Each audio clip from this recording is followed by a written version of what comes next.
Primeira Epístola aos Coríntios, capítulo 14, versículo 33. Um versículo por demais conhecido, principalmente por aqueles que têm certa intimidade com as Sagradas Escrituras, que diz: porque Deus não é Deus de confusão, senão de paz, como em todas as igrejas dos santos. Amém, meus irmãos? Queridos, nós louvamos ao Senhor pela sua bondade, pela sua graça, pela sua misericórdia, que tem sido abundante nas nossas vidas. Deus é um Deus bondoso. Deus é um Deus benigno, longânimo, que trata a cada um de nós mediante a manifestação desse sentimento que lhe é peculiar. A Bíblia fala da bondade do Senhor em toda a extensão das Sagradas Escrituras, a despeito da sua grandeza. Ele é grande e não há outro igual a Ele. A Bíblia diz no capítulo 32, versículo 39 do livro de Deuteronômio, que Ele mesmo diz: eu sou, o eu sou, ninguém ou nenhum outro Deus há comigo. Se eu sou único, não existe outro além de mim. Nós vamos encontrar em outros textos das Sagradas Escrituras outras declarações semelhantes a respeito dessa grandeza absoluta e inigualável do nosso Deus. No Salmo 77, o verso 13, o salmista, cantando ao Senhor, ele declara este poder e esta grandeza de Deus e a fortaleza do seu poder, dizendo que não há nenhum outro Deus tão grande como o nosso Deus.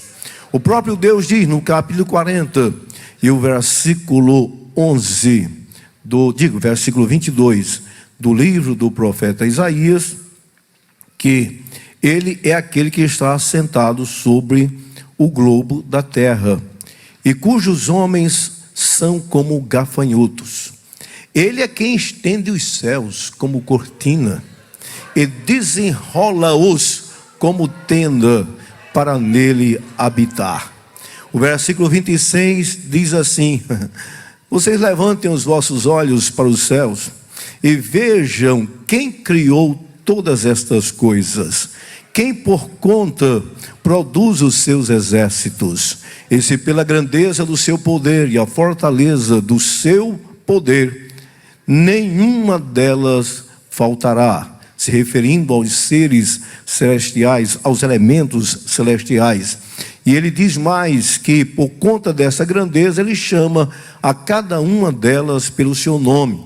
A ciência menciona de que a galáxia mais próxima nossa da Terra tem bilhões de estrelas, e não se sabe a quantidade de galáxias tem. Algumas são conhecidas. Agora imagine só que a todas elas Deus dá o nome e sai chamando o nome de cada uma delas. A cada uma delas ele pôs o nome, estão todas diante dele. No versículo 28 ele diz: não sabes, não ouvistes que o eterno Deus, o Criador dos céus e da terra, dos confins da terra, nem se cansa e nem se fadiga? Não há esquadrinhação do seu pensamento. Glória a Deus. Ele é aquele que dá força ao cansado, multiplica a força ao que não tem nenhum vigor. E acrescenta: os jovens correrão e se cansarão, os mancebos certamente cairão. Está se referindo àqueles que não confiam no Senhor, ou aqueles que não podem invocar a sua juventude para diferenciar de todo aquele que teme ao Senhor. Mas ele diz que aqueles que confiam no Senhor renovarão as suas forças, subirão como asas, como águia, como asas, correrão e não se cansarão, caminharão e não se fadigarão.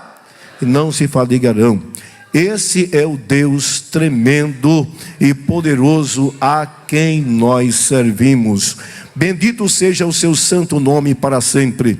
No capítulo 45, versículo 13 do livro do profeta Isaías, ele vai dizer que antes que houvesse dia, é 43, não é?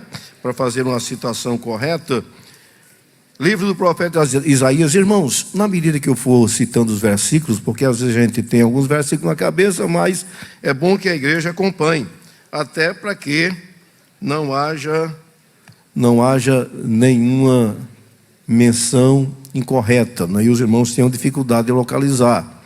43 e 13 ele diz: antes que houvesse dia eu, e ninguém há que possa fazer escapar, operando eu, quem pedirá? Agora leia o versículo 11, ele diz: eu sou o Senhor, e fora de mim não há Salvador. Bendito é o nome do Senhor nosso Deus para todo sempre. Quando Paulo exalta a grandeza de Deus e fala do mistério que envolve a complexidade, que é entender a sua dimensão, o seu patamar, a sua grandeza e a sua soberania, ele exalta ao Senhor dizendo: ó profundidade das riquezas, tanto da ciência como da sabedoria de Deus. Quão insondáveis são os teus? Eu estou citando o capítulo 33, o versículo 11, ou digo melhor, o capítulo 11 e o versículo 33 da Epístola aos Romanos. Quão insondáveis são os teus caminhos, e quão inescrutáveis são os teus, mas quão insondáveis são os teus juízos, e quão inescrutáveis são os teus caminhos.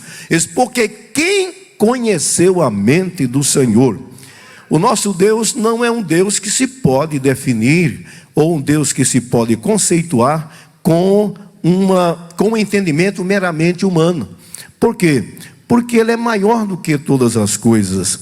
Ele é maior do que a compreensão humana. Ninguém pode jamais dissecar na sua grandeza, na sua profundidade, quem é o Deus a quem nós servimos. E se assim fosse, meus amados irmãos, Ele não seria Deus, seria um como nós, como qualquer um de nós, e não valeria apenas confiar nele, porque ele seria tão limitado quanto nós somos. Mas graças a Deus que a gente serve a um Deus que ele não pode ser definido apenas com palavras, não pode ser definido nem pela mente mais eloquente, e nem pelo entendimento mais brilhante, e nem pela oratória bem construída, e sequer pela eloquência bem desenhada, porque Ele está acima de qualquer coisa que possa defini-lo ou limitar a sua existência, a sua grandeza, a sua soberania e o seu domínio. Glória a Ele.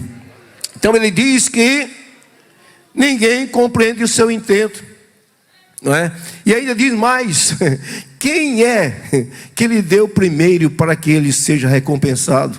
E acrescenta: porque dele, por ele e para ele são todas as coisas. Diga. Foi fraco, né?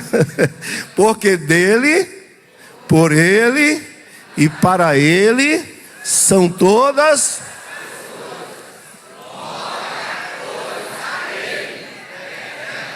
Aleluia. Glória, pois, a ele eternamente. Glória a Deus.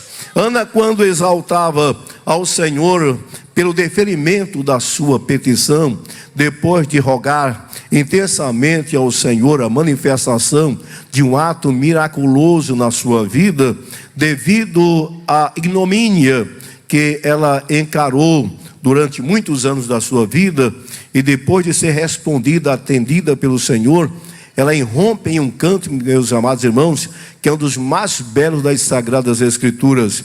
E ela diz lá no capítulo 2 do primeiro livro de Samuel, de que o seu coração exultava ao Senhor, e o seu poder estava exaltado no Senhor.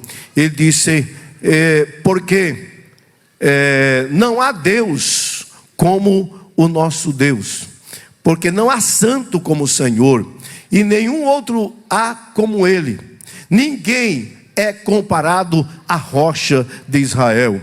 Ela estava dizendo, olha, eu consegui um feito extraordinário na minha vida, mas isso só aconteceu por conta da intervenção grandiosa daquele a quem se submete todas as coisas, e que está acima de todas as coisas, e que é o rochedo firme de todos aqueles que confiam nele. E ela ainda chega a dizer que ninguém deve ser desprezado quando ele entra na presença do Senhor e espera a manifestação da misericórdia do Senhor. Ela está dizendo: eu fui envergonhado até agora, mas eu quero dizer a vocês que a partir de agora eu estou exaltando ao Senhor, o meu poder está exaltado no Senhor, e eu quero declarar que não há Deus igual a Ele, não há santo como o Senhor, não há rocha como o Senhor.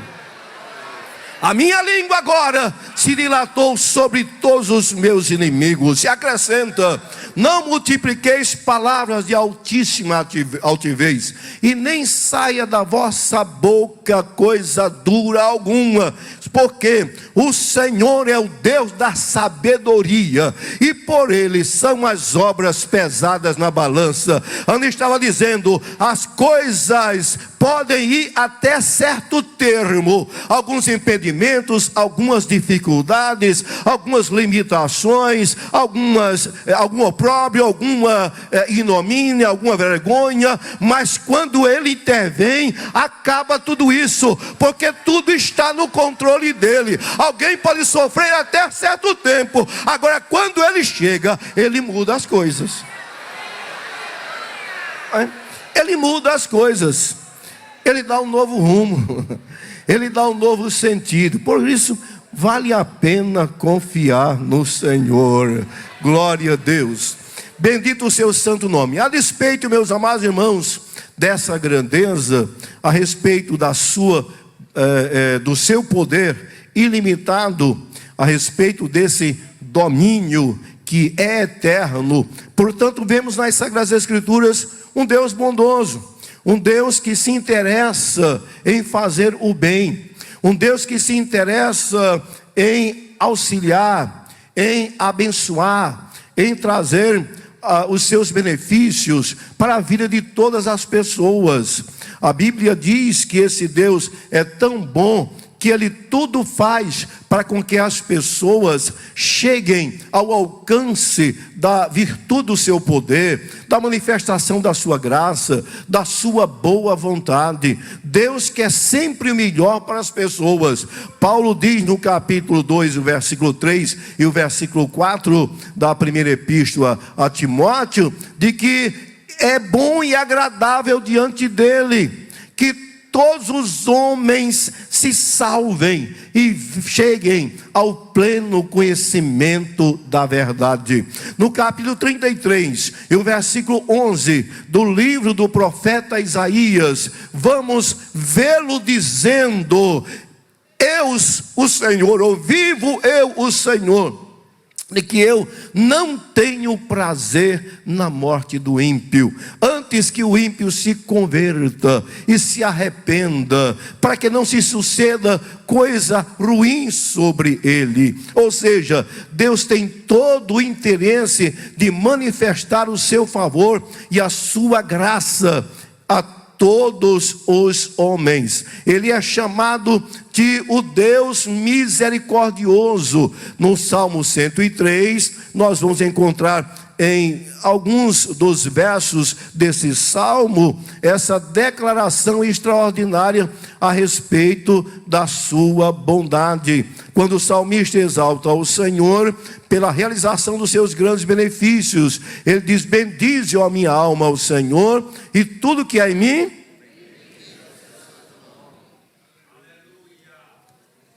Bendize, ó minha alma, ao Senhor, e não te esqueças de nenhum dos seus benefícios. Eles, por quê? Porque é Ele quem perdoa todas as suas iniquidades e sara todas as tuas enfermidades, que redime a tua vida da perdição e de coroa de benignidade e de misericórdia, quem enche a tua boca de bens, de sorte que a tua mocidade se renova como a águia. O Senhor faz justiça e juízo a todos os oprimidos, fez notório os seus caminhos a Moisés e os seus feitos aos filhos do homem. Agora escuta, misericordioso, você não abriu a Bíblia, misericordioso e piedoso é o Senhor. Que mais? Longânimo e grande em benignidade. E ele fala dessa misericórdia de Deus como sendo incompreensível, porque ela está numa dimensão que a gente não consegue alcançar. Como o céu dista da terra, como o Oriente está afastado do Ocidente, ele diz assim, ele afasta de nós as nossas transgressões. Escuta, como um pai se compadece dos seus filhos, assim o Senhor se compadece daqueles que o amam. Por quê? Porque Ele sabe as nossas limitações, conhece a nossa estrutura, sabe quem nós somos, e a despeito dele ser tudo o que é, Ele olha com compaixão para a gente, olha com amor para conosco, olha com o olho de piedade para com as nossas vidas, para ser longânimo, para ser misericordioso para com cada um de nós. E nessa mesma esteira, a Bíblia diz que Ele não considera as nossas transgressões até certo ponto, prevendo a nossa conversão, o nosso arrependimento, para não nos tratar de imediato com aquilo que às vezes nós fazemos e não agrada a Ele. O mesmo Salmo diz que Ele não nos tratou segundo os nossos pecados e não nos retribuiu segundo as nossas iniquidades. No capítulo 3, o versículo 22 do livro de Lamentações de Jeremias, que você conhece esse texto de cor, diz que as misericórdias do Senhor são a causa de não sermos. Por quê? Por quê? Porque essas misericórdias não têm fim. Nós só estamos de pé, meus amados irmãos, por causa dessa misericórdia. Nós somos salvos por causa dessa misericórdia. Temos esperança por causa dessa misericórdia. Temos promessas vivas e ricas. Umas se cumpriram, outras vão se cumprir, porque lastreadas, todas elas, nesta manifestação da misericórdia do Senhor para com cada um de nós. Glória a Deus. Então, a despeito dessa grandeza, Ele é amoroso, é misericordioso e tem todo o interesse em ver o nosso bem. E isso, meus amados irmãos, conflita muitas vezes com o sentimento que aflora em muitas pessoas. Sentimento de maldade, sentimento de contenda, sentimento de ódio, de malícia, de inveja e de muitas contradições. A verdade é que Deus é bom, o homem é mau. Deus é a verdade, e a Bíblia diz que Ele, portanto, se sobressai acima de toda a sua criatura, porque mesmo Ele sendo o que é, meus amados irmãos, Ele não nos trata de acordo com este grande e infinito poder que Ele tem.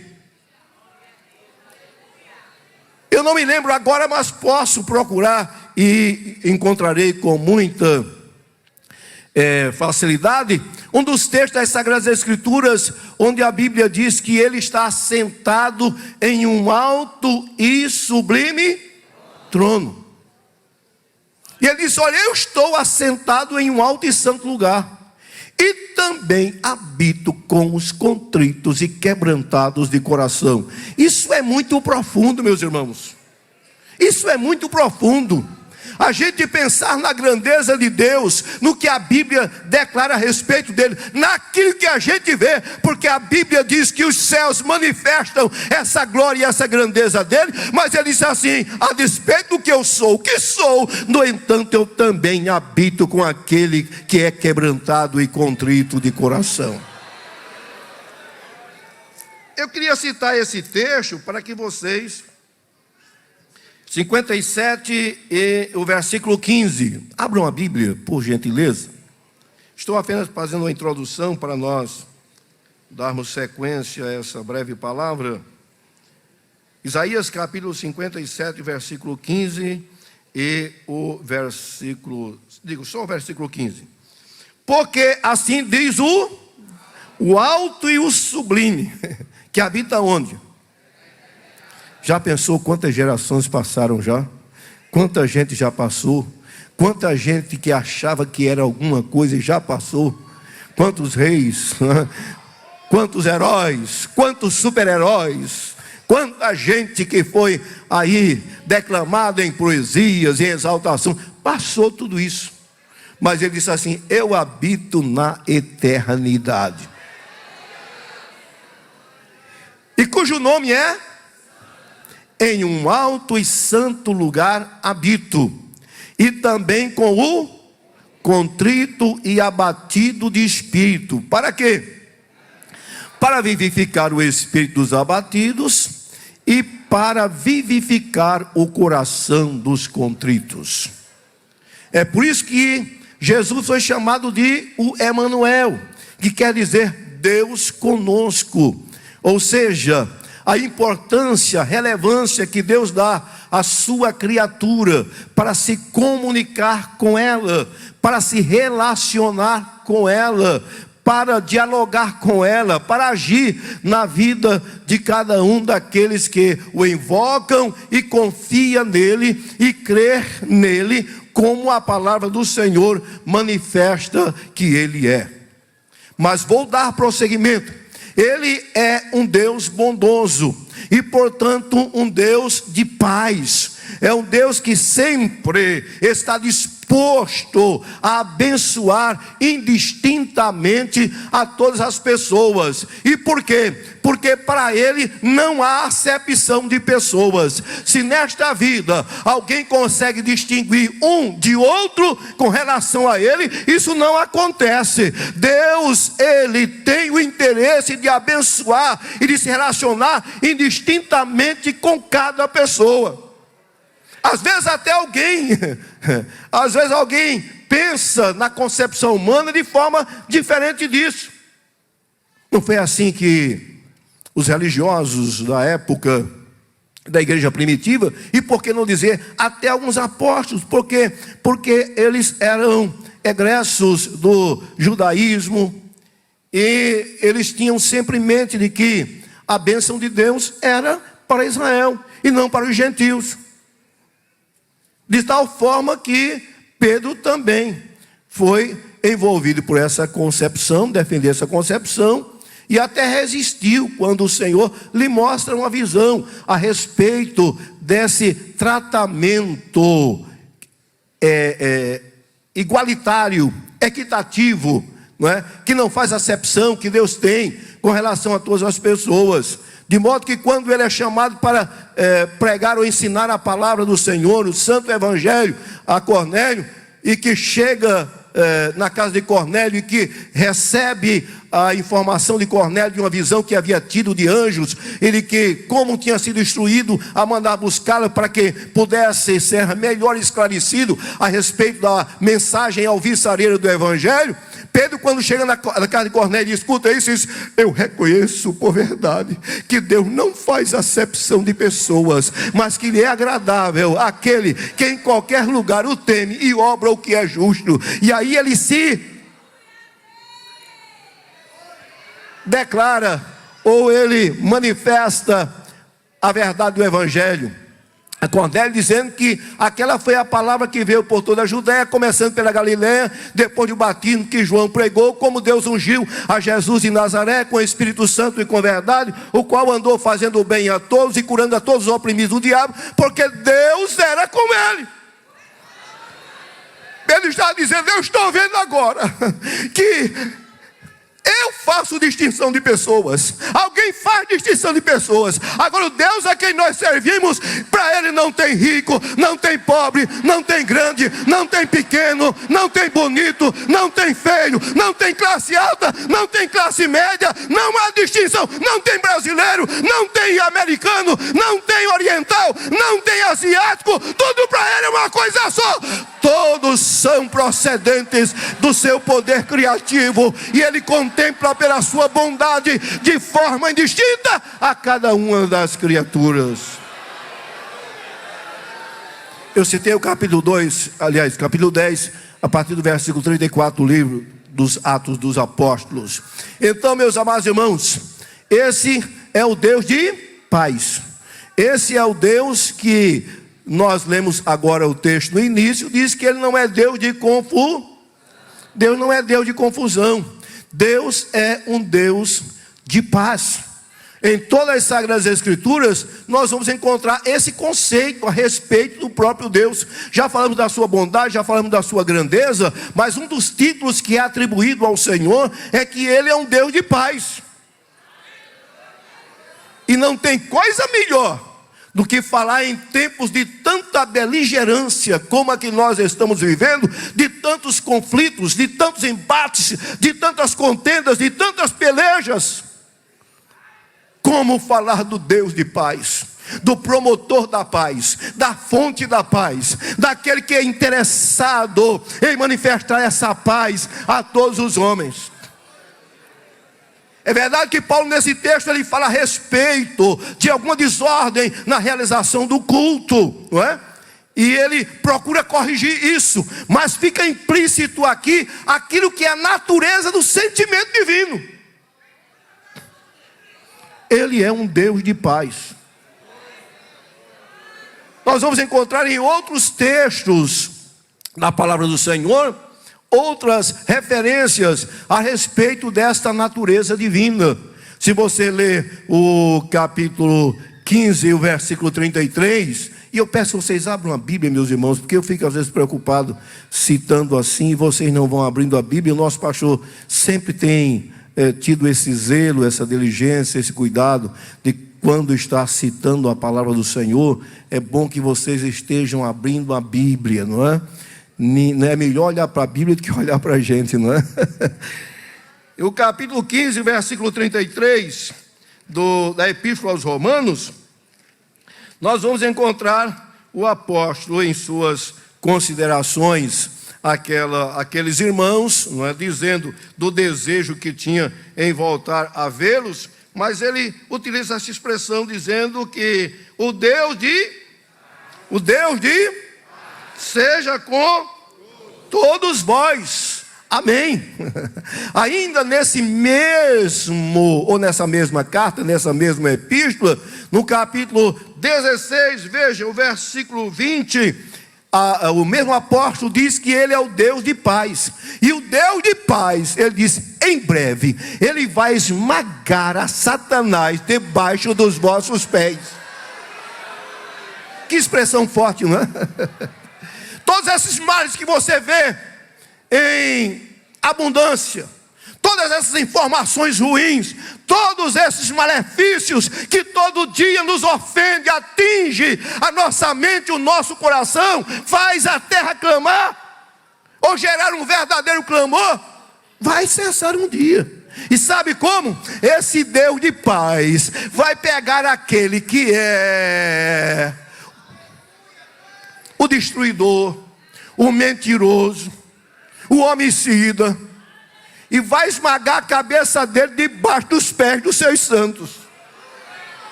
para trazer uma paz perene, permanente, eterna, não é? Glória a Deus.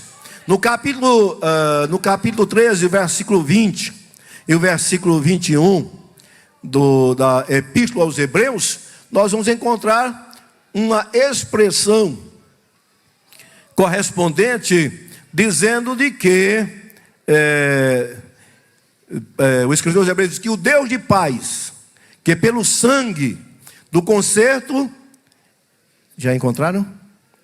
Eu estou agora bem devagarzinho, viu? Senão eu vou correndo demais aí. Hebreus capítulo 13, versículo 20 e o versículo 21. Como é que diz?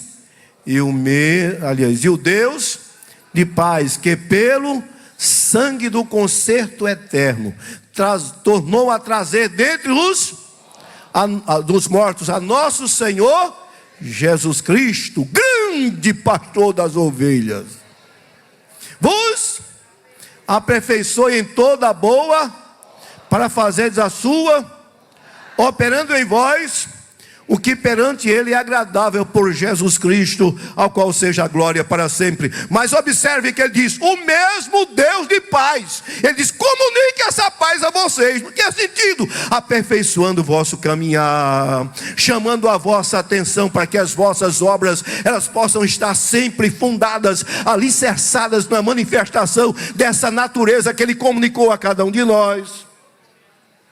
É assim ou não é? É assim ou não é? Olha, irmãos, todo o interesse de Deus é comunicar a sua paz às pessoas. É por isso que quando ele enviou a Jesus Cristo, um dos títulos atribuídos ao Senhor Jesus Cristo está lá no capítulo 9 e o versículo 6 do livro do profeta Isaías. Abra sua Bíblia.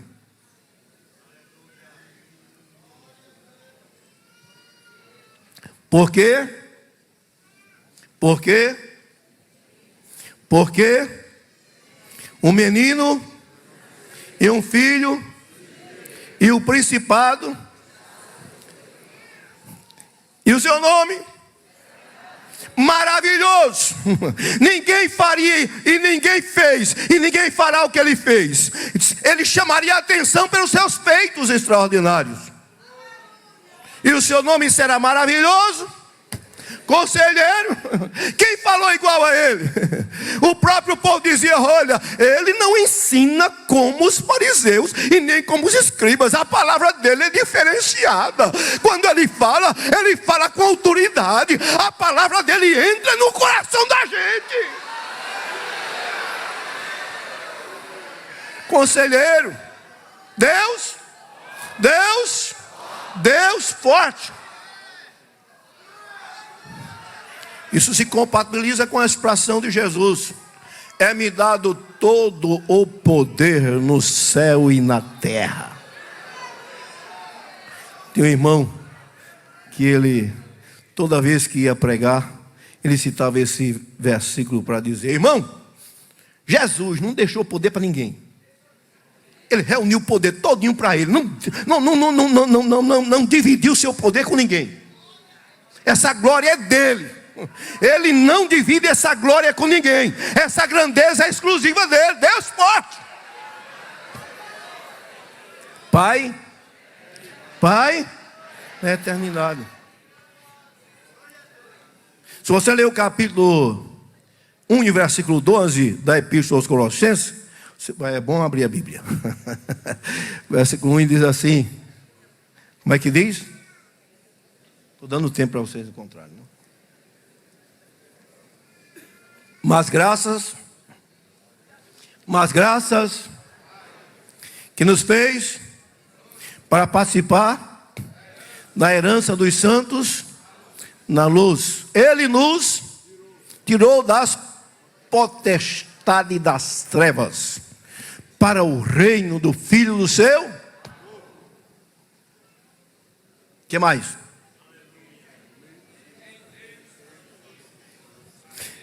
Nele quem? Nele quem? Em Jesus. Nele nós temos a redenção, a remissão dos nossos pecados. Mas adiante ele vai dizer: porque ele é a imagem do Deus invisível. Ele é o primogênito de toda a criação. Não tem ninguém antes de Jesus.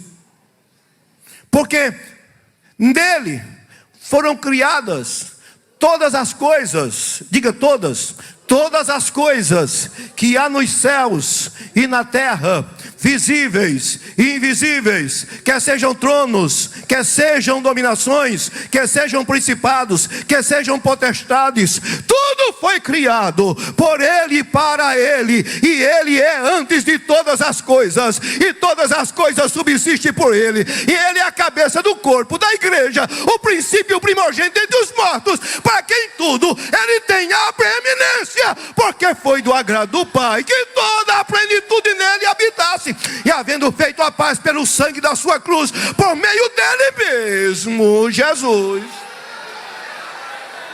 reconciliar-se consigo mesmo todas as coisas, tanto as que estão, como as que estão. Por isso ele é chamado de Deus. Vocês esqueceram, não foi? 9:6. Deus forte. E o restante? Pai da eternidade, príncipe. E príncipe, aí sim, onde nós queríamos chegar. A ele foi atribuído esse título de príncipe da paz. A vontade de Deus é que sua paz reine abundante na vida de todas as pessoas. Por isso que quando Jesus vem, os anjos anunciam assim: glória a Deus nas alturas, paz na terra, boa vontade para com os homens.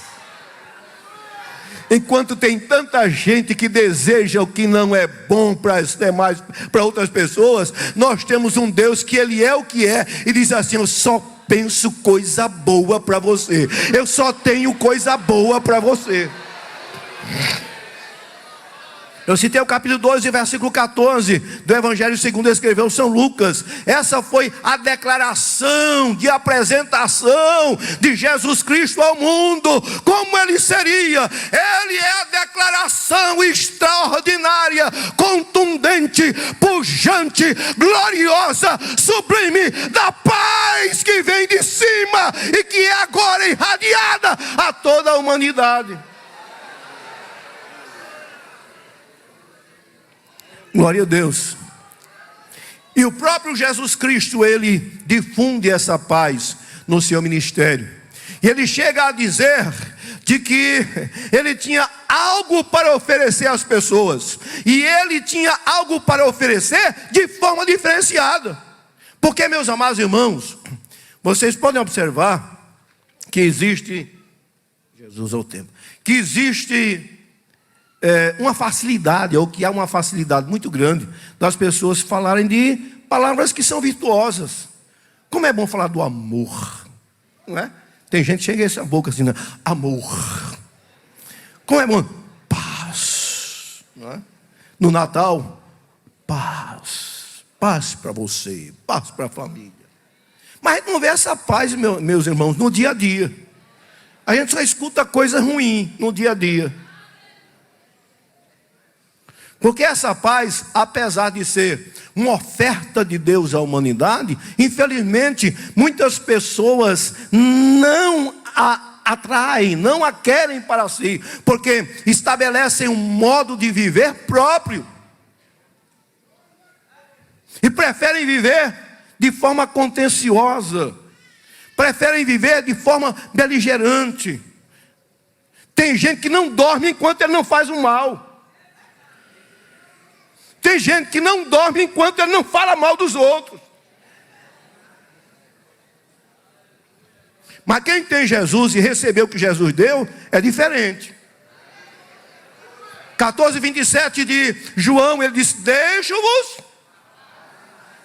a paz, a minha paz vos dou. E essa paz, irmãos, não é ausência de guerra, não.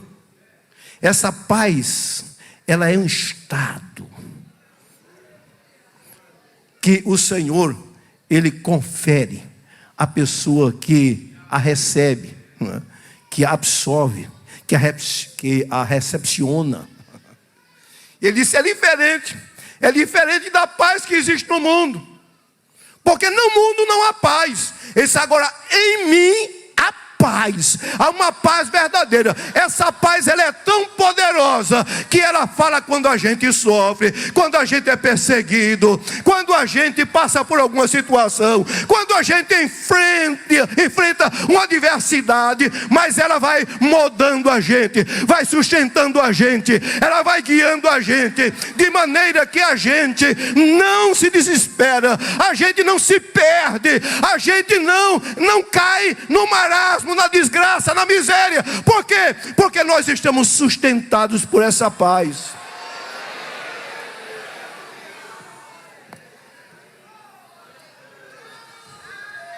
(16:33) eu tenho dito isso para que vocês tenham paz em mim. No mundo vocês terão, mas não tema não, eu venci.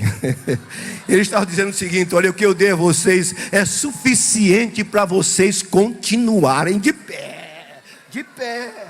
Vocês vão continuar de pé, vocês vão continuar firmes, porque eu dei algo a vocês que no mundo não tem, somente eu tenho, e eu dei a vocês.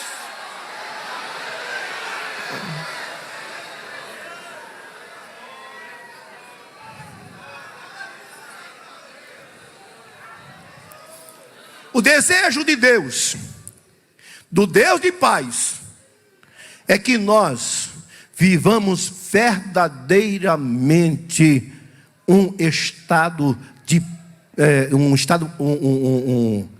comportamento melhor, pacífico. Tenhamos um comportamento pacífico e possamos espelhar essa paz que a gente recebeu da pessoa bendita do nosso amado Salvador. Para quem tem Jesus, ele não tem a opção de viver à margem desse sentimento, dessa virtude que nos foi comunicada. Porque quem não viver isso, ainda precisa ter um encontro com Jesus. Se eu não consigo amar, se eu não consigo viver bem, se eu não consigo viver sem murmurar, se eu não consigo viver sem caluniar, se eu não consigo viver sem malícia, sem maldade, está faltando ainda alguma coisa na minha vida. É esse encontro com Jesus. Porque o mesmo apóstolo que falou isso aqui, antes vocês sabem como ele vivia. Estou me referindo a Paulo, né? Perseguidor. Ele chegou muitas vezes, ele lamentava esse estado anterior de vida, né, que ele viveu. Tinha vergonha quando se lembrava disso. Se você ler o capítulo 15 da primeira epístola aos Coríntios, você vai ver o dizendo de que Jesus, depois que ressuscitou, apareceu aos apóstolos, apareceu a mais de 500 irmãos, a maioria dos quais ainda vivia, e apareceu depois a Tiago, depois a todos os apóstolos, e se por derradeiro, ele apareceu a mim como um abortivo. Esse porquê? Eu nem sou digno de ser chamado apóstolo, porque eu persegui a igreja do Senhor. Mas a sua graça para comigo não foi em vão.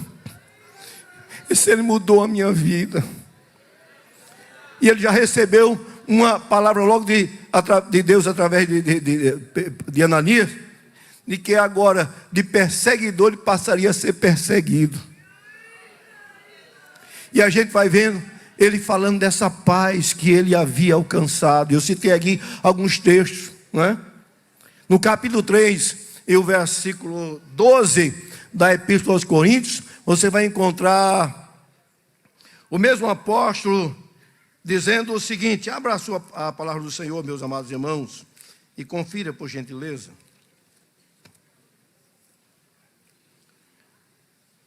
Ele diz assim: revesti-vos, pois, como? Revesti-vos, pois, como eleitos de Deus, santos e...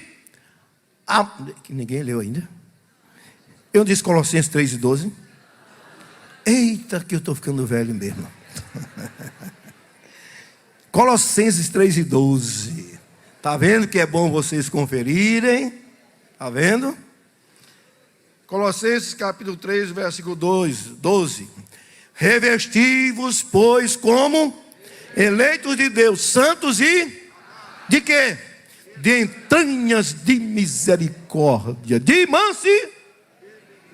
benignidade, de mansidão, de longanimidade, suportando-vos uns aos outros e perdoando-vos uns aos outros.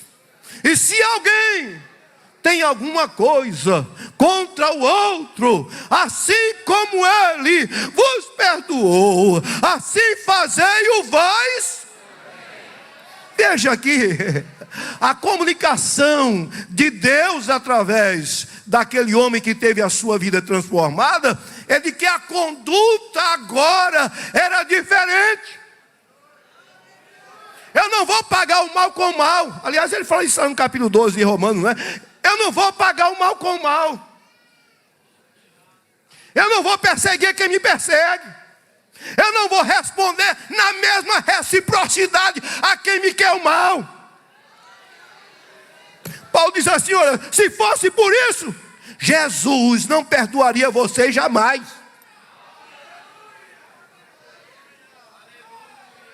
Que às vezes as pessoas querem ser mais justas do que Jesus, não é? Não é, irmãos? Ou querem ser melhor do que Jesus, não é? Comigo é assim. Não brinque não. Pise no meu pé para ver uma coisa. Mas essa não é a natureza dos que seguem a Jesus e receberam a sua paz. Não é essa não. Nós somos agora nova criatura. E quem é nova criatura, o que é que acontece? Todo aquele dispositivo, todo aquele emaranhado de desvirtudes, ficaram para trás. Ficaram para trás. Tudo se fez? Tudo se fez? 5,17, 2 Coríntios, não é? Tudo se fez novo, é diferente. Então ele diz assim, agora veja o versículo seguinte. Assim como, ele diz, sobre tudo isso, revestido de quê?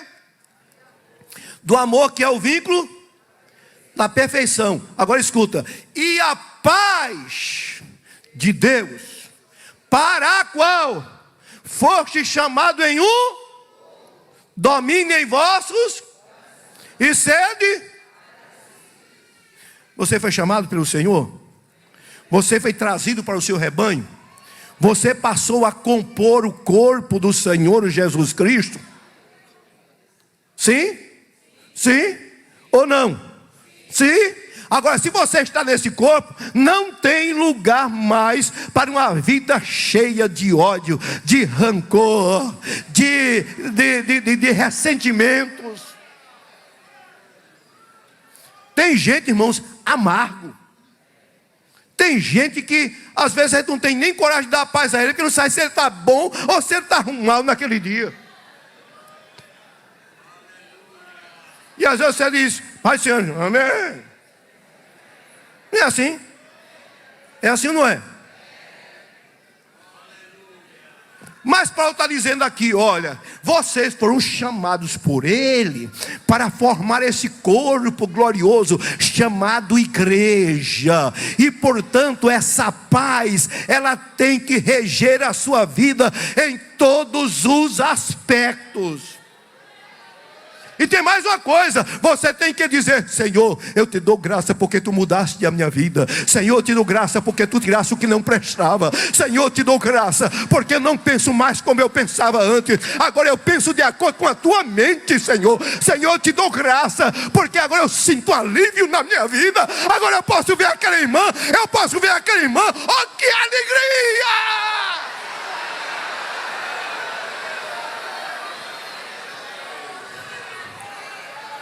Não é?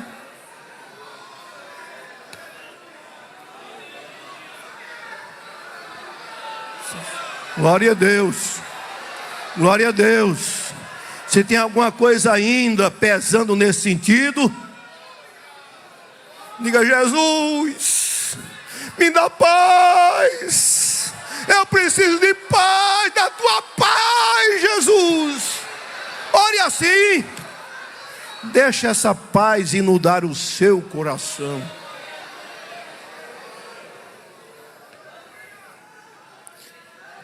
expulse, aniquile, extinga todo sentimento contrário. Capítulo 3 de Colossenses. Portanto, se já ressuscitaste, buscai as coisas que são, e não, aliás, pensar nas coisas que são de cima e não nas que são na terra. Por quê? Porque já estáis mortos, e a vossa vida é escondida com Cristo e quando Cristo, que é a vossa vida, se manifestar, então vós vos manifestareis com Ele em glória. Mortificai, pois, os vossos membros que estão sobre a terra. E quais são? A prostituição, a impureza, o apetite desordenado, a vil concupiscência e a avareza, que é idólatra, nas quais coisas vocês viviam antes, quando andavam nela, mas agora despojai-vos de quê? Da ira, da cólera, da contenda, da maledicência, das palavras torpes da vossa boca. Paulo está dizendo, olha, no coração do crente não pode mais ter raiz de amargura, de ira, de cólera. Por quê? Porque Jesus libertou ele, Jesus mudou a vida dele, Jesus regenerou ele pela ação poderosa do seu Santo Espírito. E agora essas coisas não são mais uma carga e um peso na vida deles, eles são livres. Onde estão os livres aqui? Onde estão os libertos? Onde estão os libertos aqui? É livre. Então essas coisas não podem mais fazer parte da vossa vida. E nem a palavra imprópria, que ele diz as palavras torpes na vossa boca, não é? Que é preciso ter cuidado até com o que fala, né, meus irmãos? Que muitas relações interpessoais se desgastam exatamente pela produção de palavras inapropriadas. E tem muita gente que se perde por conta disso. Diz que o mais sábio entre os homens é aquele que fala pouco. Não é? E uma palavra pode trazer, meus amados irmãos, um desgaste, um prejuízo e até coisas piores. Muitas relações têm sido desfeitas, muitas amizades têm sido comprometidas por causa das palavras. Porque a palavra dura faz o quê? Faz o quê? Suscita a ira. E a branda? E a branda? Às vezes alguém vem até com certo ímpeto para você, né? Mas você não vai na mesma linha. Está lendo hoje o capítulo 8 de 1 Reis, não é? Eu não sei se é o primeiro ou é o segundo. Só deixa eu dar uma olhadinha aqui. Mas é uma coisa interessante ali. Quando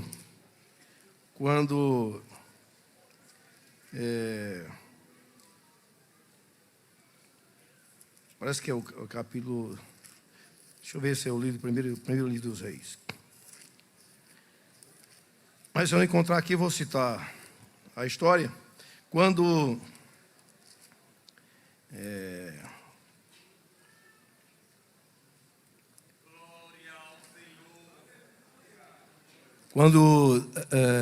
Gideão volta da batalha, está no capítulo 6, não é, de Juízes, volta da batalha bem sucedida contra os midianitas, diz que os de Efraim se queixaram dele.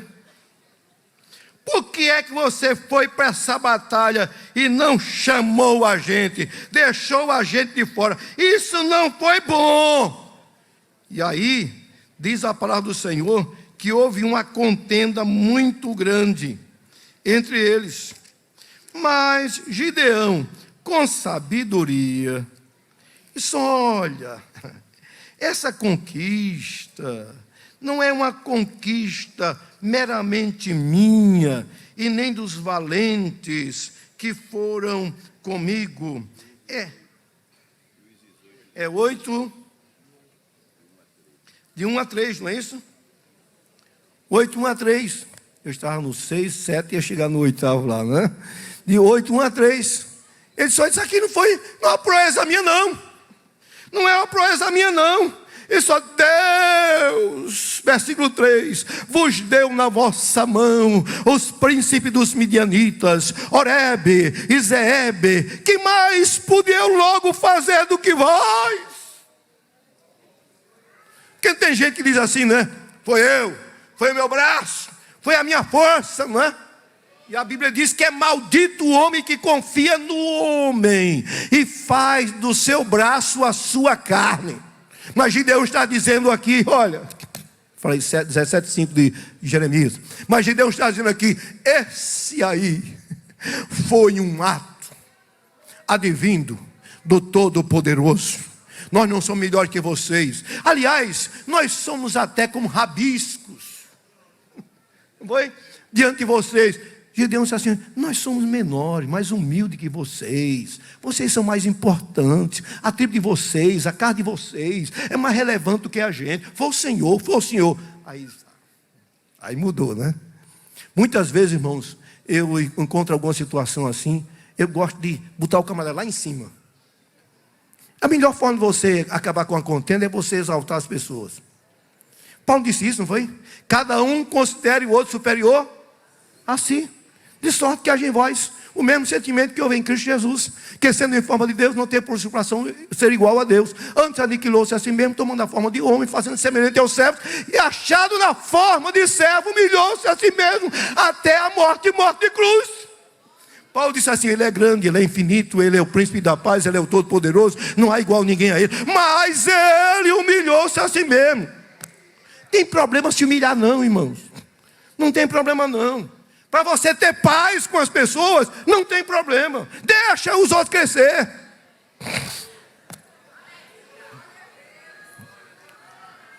Amém? Glória ao nome do Senhor nosso Deus para todo sempre. Então, devemos nos despojar de todas essas coisas para vivermos em paz. Quem? Jesus. Quem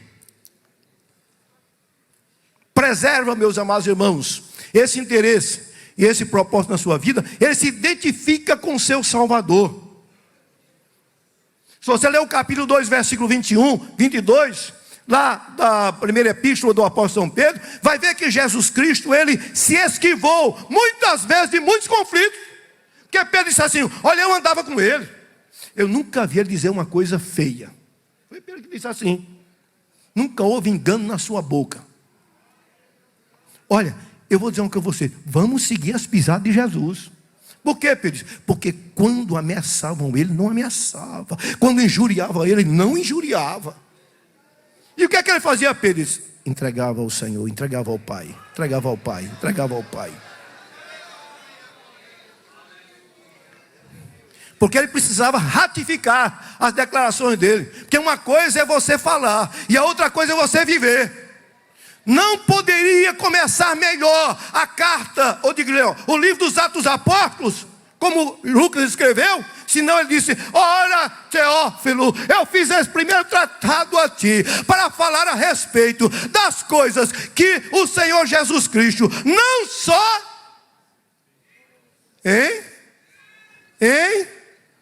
leia por favor, nós vamos terminar, 1 em 1, de Atos dos Apóstolos, e nós vamos terminar. Então, sejamos cuidadosos, meus irmãos, e diligentes com as palavras. A Bíblia diz Paulo, né, que a nossa palavra deve ser sempre temperada com o quê? Eita! A palavra deve ser temperada com sal. E sal dá sabor. Encontraram como é que diz? A ti, ó Teófilo, acerca de tudo quanto o Senhor Jesus começou o quê? A fazer e a ensinar. Jesus falava e fazia. Jesus ensinava e Jesus fazia. Me lembro do que diz Tiago, né? 2 e 12 de Tiago. Assim falai, assim procedei, né? Então, as palavras, meus amados irmãos, ela tem um poder muito grande de ou fortalecer os relacionamentos, ou de desgastá-los, ou destruí-los. Mas nós somos crentes, nós somos difundidores da paz.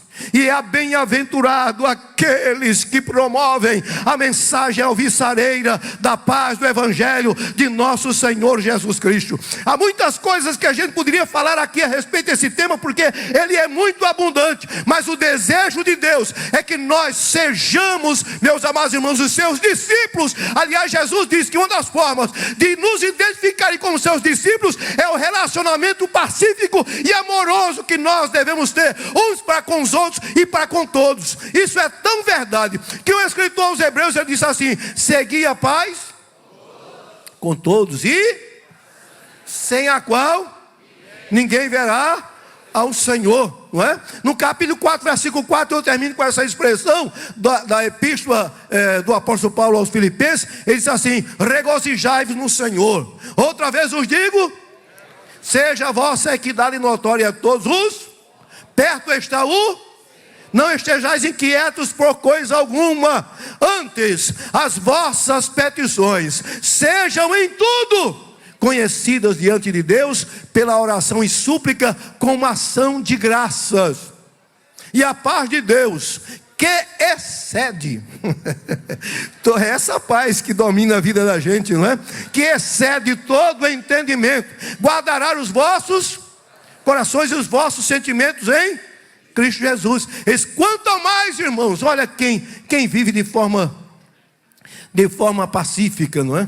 Quanto ao mais, irmãos, tudo que é verdadeiro, tudo que é justo, tudo que é puro, tudo que é honesto, tudo que é amável, tudo que é de boa fama, e se algum louvor, nisso pensai. Servos de Deus, alcançados pela verdadeira paz do Senhor Jesus, vivamos neste mundo como astros, resplandecendo a glória da imagem de Cristo, ou da imagem de Deus na face de Cristo, como diz a palavra do Senhor.